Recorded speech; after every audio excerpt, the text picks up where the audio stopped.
بسم اللہ الرحمن الرحیم۔ السلام علیکم، میرا نام ڈاکٹر سائمہ اقبال۔ میں آپ سب کو اپنے یوٹیوب چینل نئی سوچ ڈاکٹر سائمہ پر خوش آمدید کہتی ہوں۔ آج میرے لیکچر کا عنوان ہے نون میم راشد کی نظم حسن کوزہ گر حصہ دوم کا آسان مفہوم میں مطالعہ۔ آئیں اس کا آغاز کرتے ہیں۔ سب سے پہلے میں آپ کو اس بات کی وضاحت کرنا چاہتی ہوں کہ میں نے اس پوری نظم کو مختلف بندوں میں تقسیم کیا ہے۔ یہ بندوں کی تقسیم نون میم راشد نے نہیں کی، بلکہ میں نے اس کے اندر جہاں پہ معنی یا اس کا جو خیال چینج ہوتا ہے اس کے مطابق میں نے اس کو ترتیب دی ہے تاکہ مجھے پڑھانے اور آپ کو پڑھنے میں آسانی ہو۔ چلیں اس کا سٹارٹ کرتے ہیں۔ پہلا بند: اے جہاں زاد نشاط اس شب بے راہ روی کی، میں کہاں تک بھولوں؟ زور میں تھا کہ میرے ہاتھ کی لرزش تھی کہ اس رات کوئی جام گرا ٹوٹ گیا۔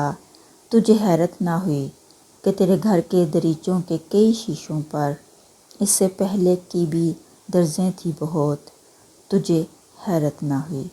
مطلب شاعر حسن کوزہ گر اپنی محبوبہ جہاں زاد کو مخاطب کر کے کہہ رہا ہے کہ اس رات جو کچھ ہوا وہ محض شراب کے نشے یا ہاتھ کی لغزش کی وجہ سے نہیں تھا۔ اس رات ایک جام شراب کا پیالہ گرا اور ٹوٹ گیا، مگر یہ کوئی انوکھی بات نہیں تھی، کیونکہ تمہارے گھر کی کھڑکیوں کے شیشے پہلے ہی دراروں سے بھرے ہوئے تھے، یعنی تمہاری زندگی میں پہلے ہی مسائل، کمزوریاں اور زخم موجود تھے، اس لیے تمہیں کوئی حیرت نہ ہوئی۔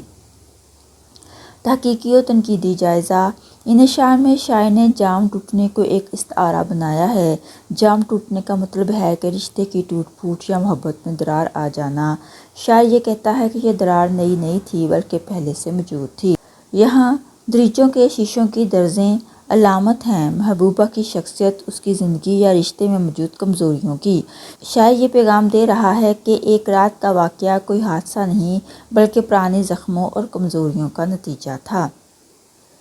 بند نمبر 2: اے جہاں زاد میں کوزوں کی طرف اپنے تغاروں کی طرف اب جب بغداد سے لوٹا ہوں تو میں سوچتا ہوں تو میرے سامنے آئینہ رہی، تو میں سوچتا ہوں تو میرے سامنے آئینہ رہی، سرے بازار دریچے میں سر بستر سنجاب کبھی، تو میرے سامنے آئینہ رہی، جس میں کچھ بھی نظر آیا نہ مجھے اپنی ہی صورت کے سوا، اپنی تنہائی جانکاہ کی دہشت کے سوا، لکھ رہا ہوں تجھے خط اور وہ آئینہ میرے ہاتھ میں ہے، اس میں کچھ بھی نظر آتا نہیں اب ایک ہی صورت کے سوا، لکھ رہا ہوں تجھے خط اور مجھے لکھنا بھی کہاں آتا ہے، لوح آئینہ پہ اشکوں کی پھواروں ہی سے خط کیوں نہ لکھوں۔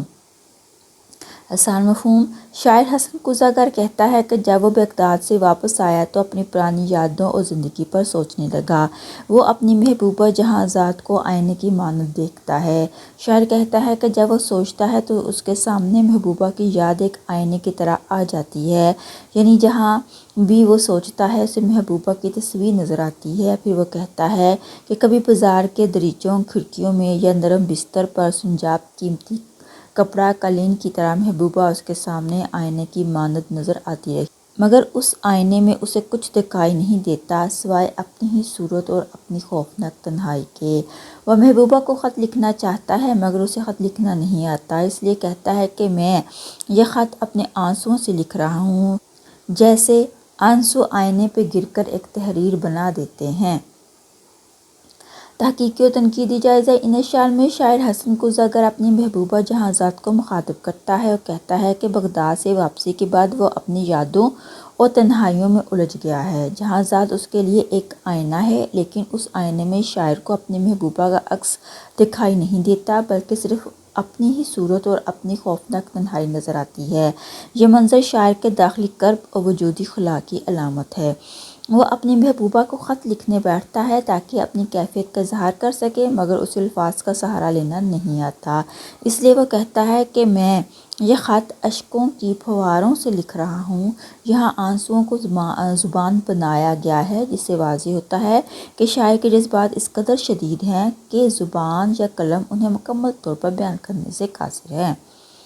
خط لکھنے کی خواہش دراصل شاعر کی ایک داخلی ضرورت ہے۔ وہ اپنی تنہائی بے بسی کو بانٹنا چاہتا ہے، اپنی یادوں اور دکھوں کو کسی کے حوالے کرنا چاہتا ہے، لیکن چونکہ اس کا اندرونی درد لفظوں میں ڈھلنے کی بجائے صرف جذبات اور آنسوؤں کی صورت میں اظہار ہو سکتا ہے، اس لیے خط بھی لفظوں کی بجائے آنسوؤں کی تحریر ہے۔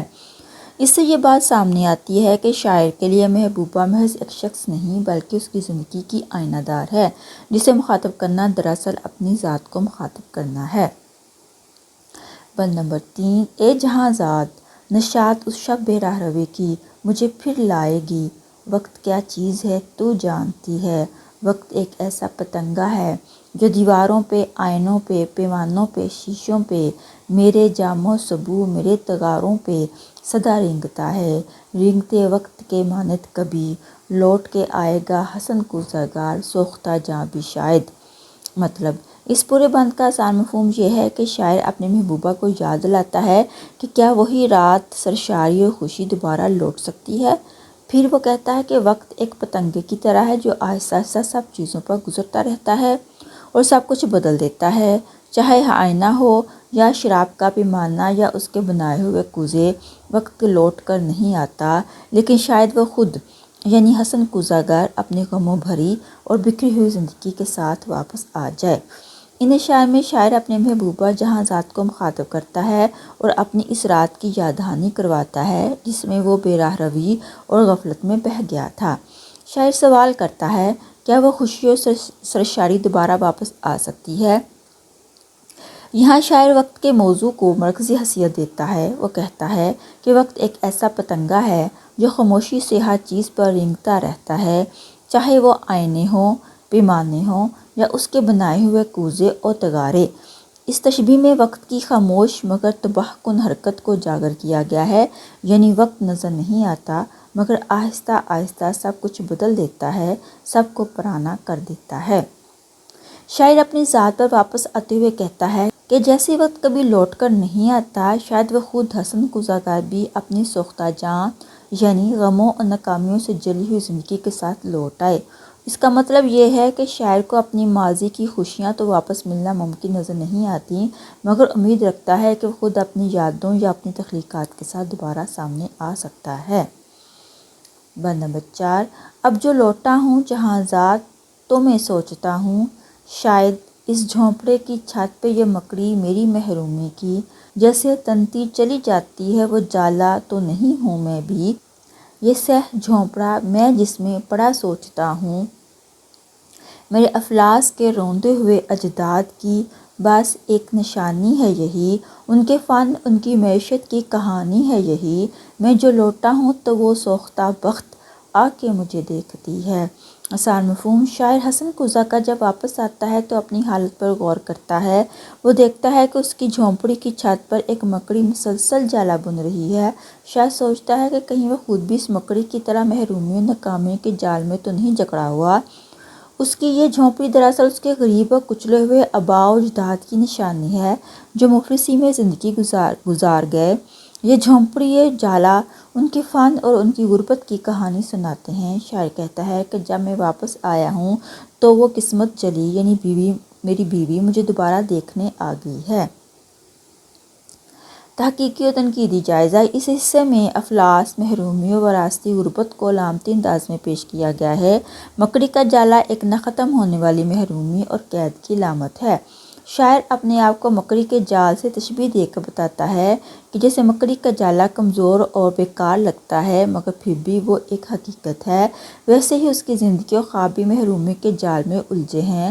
جھونپڑی کو شاعر نے اپنے آباء و اجداد افلاس کی علامت بنایا ہے، یعنی غربت اور محرومی نسل در نسل منتقل ہوئی ہے۔ اس طرح یہ بند صرف ایک ذاتی المیہ نہیں بلکہ معاشرتی اور طبقاتی ناانصافی کی کہانی بھی سناتا ہے۔ دیر تک دیکھتی رہ جاتی ہے، میرے اس جھونپڑے میں کچھ بھی نہیں، کھیل ایک ایک سادہ محبت کا شب و روز کے اس بڑھتے ہوئے کھوکھلے پن میں جو کبھی کھیلتے ہیں، کبھی رو لیتے ہیں مل کر، کبھی گا لیتے ہیں اور مل کر کبھی ہنس لیتے ہیں۔ دل کے جینے کے بہانے کے سوا اور نہیں، حرف سرحد ہیں جہاں ذات معنی سرحد، عشق سرحد ہے جوانی سرحد، دل کے جینے کے بہانے کے سوا اور نہیں، درد محرومی کی تنہائی کی سرحد بھی کہیں ہے کہ نہیں۔ آسان مفہوم، شاعر کہتا ہے کہ جب اس کی بیوی سوختہ بخت دیر تک اس جھونپڑی کو دیکھتی ہے تو وہاں کچھ بھی نظر نہیں آتا، صرف ایک سادہ محبت کا کھیل باقی ہے جسے انسان زندگی کے بڑھتے ہوئے خالی پن میں کھیلتے رہتے ہیں۔ کبھی ہنستے ہیں، کبھی روتے ہیں، کبھی گاتے ہیں، یہ سب کچھ دراصل دل کو جینے کا بہانہ فراہم کرتے ہیں۔ یعنی کہ یہاں پہ وہ یہ بیان کر رہا ہے کہ وہ اور اس کی بیوی اپنی زندگی کس طرح گزار رہے ہیں۔ شاعر مزید کہتا ہے کہ زندگی میں سب کچھ سرحدوں یعنی حدود میں بند ہے، الفاظ کی ایک حد ہے، معنی کی ایک حد ہے، عشق و جوانی کی بھی ایک سرحد ہے، لیکن سوال یہ ہے کہ کیا محرومی و تنہائی کی بھی کوئی سرحد ہے؟ یعنی کیا ان کی کوئی انتہا ہے یا یہ ہمیشہ بڑھتی ہی رہتی ہیں؟ تحقیقی و تنقیدی جائزہ۔ اس حصے میں نعیم راشد نے انسانی وجود کے خلا اور بے معنویت کو اجاگر کیا ہے۔ شاعر کے نزدیک محبت بھی کبھی کبھی زندگی کی تلخیوں کو بھلانے کا وقتی کھیل ہے جسے انسان اپنے دل کو جینے کا بہانہ دیتا ہے، لیکن یہ بہانے وقتی ہیں اور وجود کے اندرونی خلا کو پورا نہیں کر سکتے۔ حرف سرحد ہیں، معنی سرحد سے مراد یہ ہے کہ زبان، عشق و جوانی سب کی ایک محدودیت ہے، سب ختم ہو جاتے ہیں یا اپنی حد تک پہنچ جاتے ہیں، مگر شاعر کا المیہ یہ ہے کہ محرومی اور تنہائی کا کوئی اختتام نظر نہیں آتا۔ یہی سوال اس بند کی سب سے بڑی فلسفیانہ گہرائی ہے۔ میرے اس جھونپڑے میں کتنی ہی خوشبوئیں ہیں جو میرے گرد سدا رینگتی ہیں، اسی ایک رات کی خوشبو کی طرح رینگتی ہیں۔ در و دیوار سے لپٹی ہوئی اس گرد کی خوشبو بھی، میرے افلاس کی تنہائی کی یادوں کی تمناؤں کی خوشبوئیں بھی، پھر بھی اس جھونپڑے میں کچھ بھی نہیں۔ یہ میرا جھونپڑا تاریک ہے، گندا ہے، پراگندہ ہے۔ ہاں کبھی دور درختوں سے پرندوں کی صدا آتی ہے، کبھی انجیروں کے زیتونوں کے باغوں کی مہک آتی ہے، تو میں جی اٹھتا ہوں، تو میں کہتا ہوں کہ لو آج نہا کر نکلا، ورنہ اس گھر میں کوئی سیج نہیں، عطر نہیں ہے، کوئی پنکھا بھی نہیں۔ تجھے جس عشق کی خو ہے، مجھے اس عشق کا یارہ بھی نہیں۔ آسان مفہوم، شاعر اپنے جھونپڑے کی حالت بیان کرتا ہے۔ وہ کہتا ہے کہ اس جھونپڑے میں کئی طرح کی خوشبوئیں ہیں، وہ خوشبوئیں جو یادوں خواہشوں کی صورت میں اس کے گرد رینگتی ہیں، یعنی وہ یادیں، وہ خوشبوئیں، وہ خواہشیں جو اس نے جہازات کے ساتھ گزاری تھیں، ان یادوں کی خوشبوئیں۔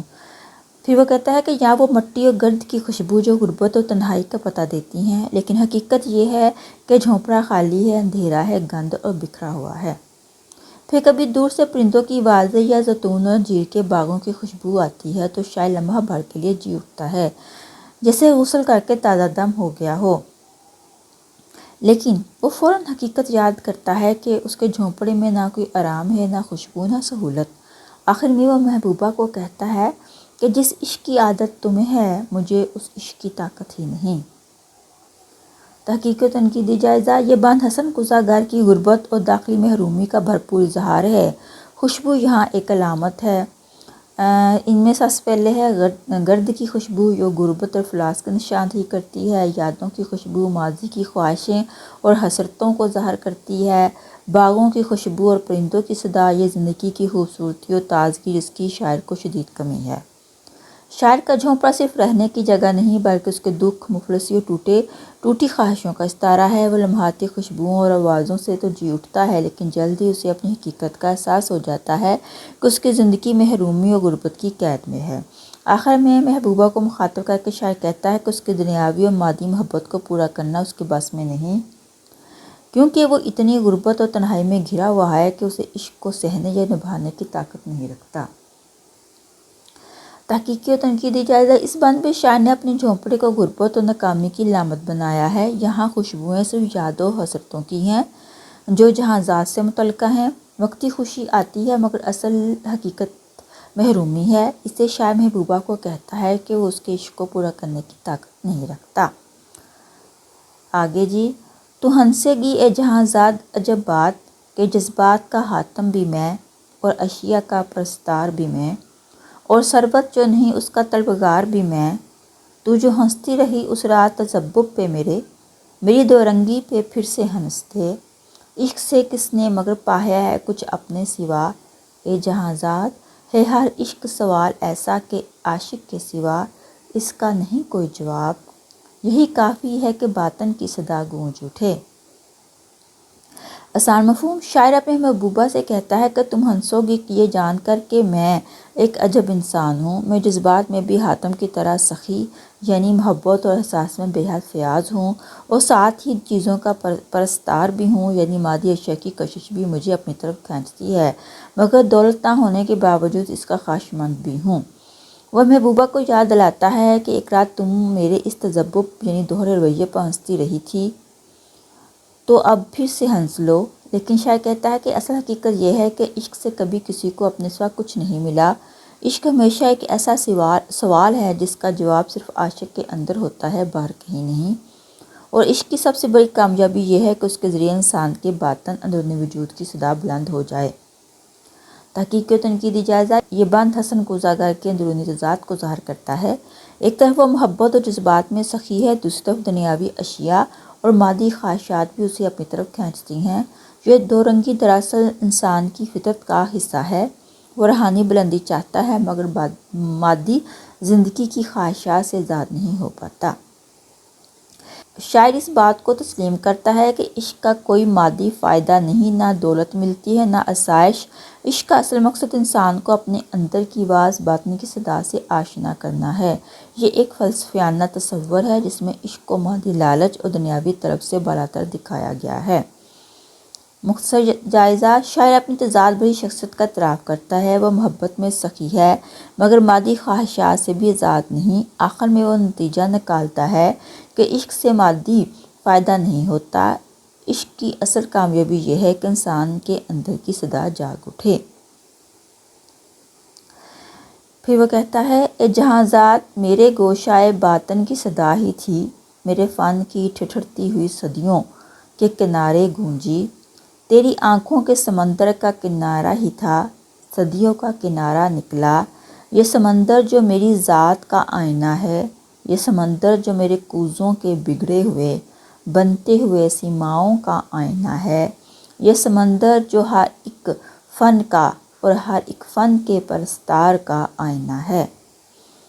شاعر اپنی محبوبہ جہاں سے کہہ رہا ہے کہ یہ جو آواز اس کے دل کے اندر سے اٹھی ہے، باطن کی صدا، وہ دراصل میرے فن کی صدیوں پرانی جدوجہد اور ادھوری آرزوؤں کے کنارے جا کر گونجی، یعنی میرا فن ہمیشہ ادھورا، سرد اور ٹھٹھرا ہوا سا رہا، لیکن تیری یاد یا تیری آنکھوں کی جھلک نے اس میں زندگی کی گونج پیدا کر دی۔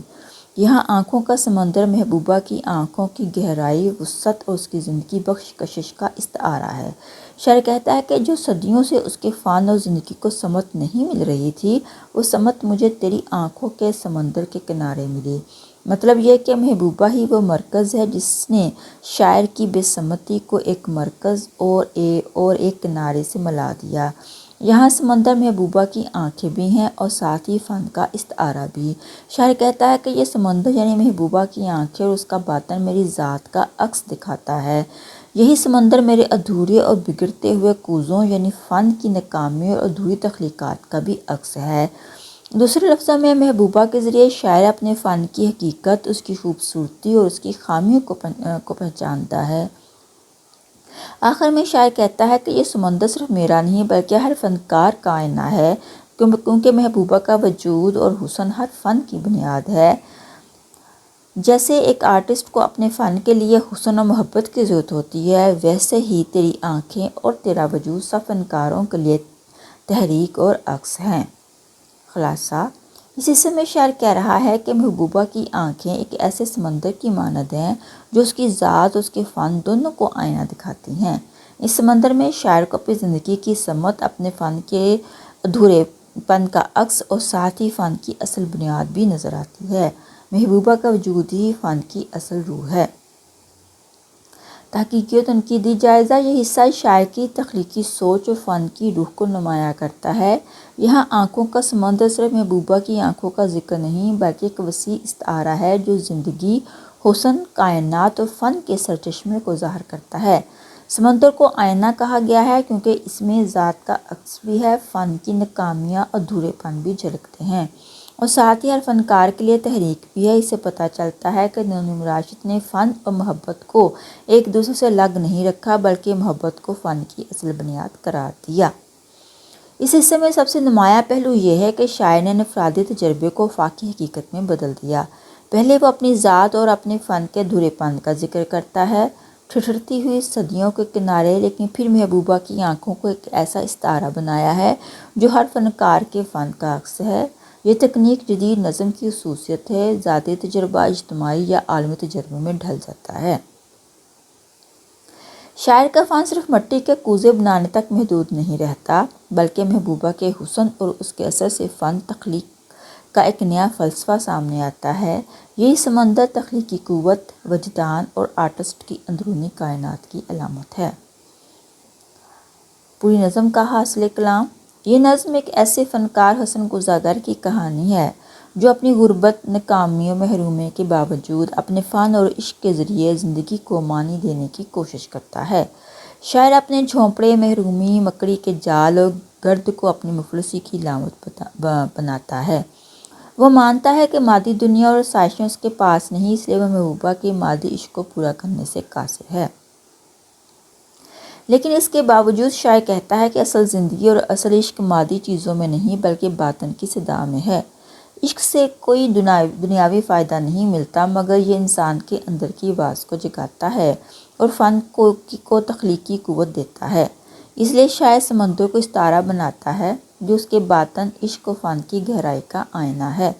یوں یہ نظم انسان کی داخلی تنہائی، محرومی و تضادات کا بیان ہے مگر ساتھ ہی یہ بتاتی ہے کہ فن اور عشق کے ذریعے انسان اپنی ہستی کو دوام بخشتا ہے۔